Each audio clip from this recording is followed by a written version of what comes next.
అందరికీ నమస్కారం. చేతులు జోడించి అయితే ఈరోజు జూపిలి గ్రామంలో సర్పంచ్ ఎలక్షన్లో ఎస్సీకి రావడం కొన్నేళ్ళ కళ. ఇది కొన్నేళ్ళ కళ, ఓకే. కానీ జగపతి అనే మా బ్రదర్, నా సొంత అన్న 18 సంవత్సరాలుగా వెయిటింగ్ చేస్తుంది ఈ పదవి కోసం.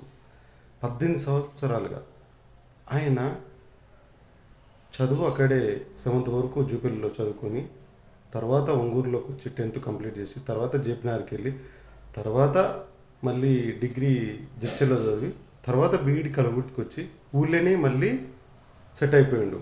పిల్లలకు ఏదో ఒకటి చేయాలని నేను బీఈడి చేసిన, ఎంఎస్సి బీఈడి కంప్లీట్ చేసిన మ్యాథమెటిక్స్ స్టూడెంట్.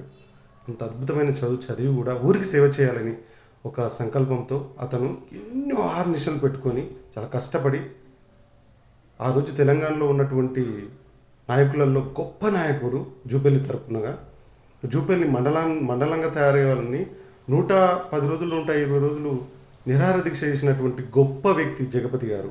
పిల్లలకు చదువు చెప్పుతూ ఉద్యమంలో పాల్గొంటూ ఆయన ఒక సర్పంచ్గా నేను కూడా ఉండి చేసి ఊరికి ఎంతో చేయాలని, ఒక ఊరి గురించి ఎక్కువ ఆలోచించే వ్యక్తులలో, ఒక జూపల్లి గ్రామం గురించి ఎక్కువ ఆలోచించే వ్యక్తులలో జగపతి అనే వ్యక్తి ఫస్ట్ ప్లేస్లో ఉంటారు. జగపతి గారు అనే వ్యక్తి ఫస్ట్ ప్లేస్లో ఉంటారు. అది 100% నా బ్రదర్ అని చెప్పట్లేదు నేను. ఆయన ఎంత హార్డ్ వర్కర్, ఎంత డెడికేటర్ అంటే ఊరు బాగుండాలి, ఫస్ట్ ఊరుని డెవలప్ చేయాలి, చదివిపియాలి, పిల్లల్ని బాగా అభివృద్ధిలోకి చెందాలి. ఒక చదువుకున్న వ్యక్తి వస్తే ఎంత అభివృద్ధి చెందుతుంది అనేది చూస్తారు మీరు కమింగ్ సూన్. ఒక్కసారి 100% ఓటింగ్ జగపతి సార్కి వేస్తే ఖచ్చితంగా ఊరు అభివృద్ధి చెందకపోతే చూడండి, అది మేము చేస్తాం కల్లారుగా. ఇక్కడ ఎట్లా అభివృద్ధి చేయాలో కూడా తెలిసిన వ్యక్తి జగపతి సార్. 100% ఇది.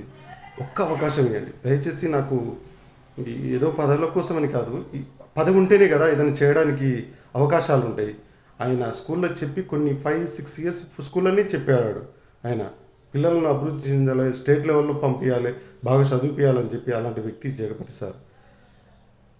జూపిలి ప్రజలారా, ఓటు కోసం ఓటు కోసం ఇంత అంత కాకుండా కొంచెం ఒక్కసారి ఆలోచించి చదువుకున్న వ్యక్తి, ఎంఎస్సి బీఈడి కంప్లీట్ అయిన వ్యక్తి, ఊరినే నమ్ముకున్న వ్యక్తి, ఊరినే జీవించిన వ్యక్తి, ఊరు కోసం పాటుపడ్డ వ్యక్తి, ఊరు కోసమే డెవలప్మెంట్ వ్యక్తి, ఊరును మండలంగా తీర్చిదిద్దే వ్యక్తి, ఆ స్థాయి ఆలోచించిన వ్యక్తులను మనం ఎందుకు సర్పంచ్గా ఎంచుకోవాలనేది ఇదంతా నేను తీరికలు చెప్పడం జరుగుతుంది. దయచేసి గ్రామ ప్రజలకు ఒకటే చేతులు జోడించి చెప్తున్నా, నేను ప్రతి ఒక్కరికి పాదాభివందనం చేసి చెప్తున్నా, ఒక్క అవకాశం ఇవ్వండి జగపతి సార్కు, ఒక్క అవకాశం ఇవ్వండి దయచేసి ప్లీజ్.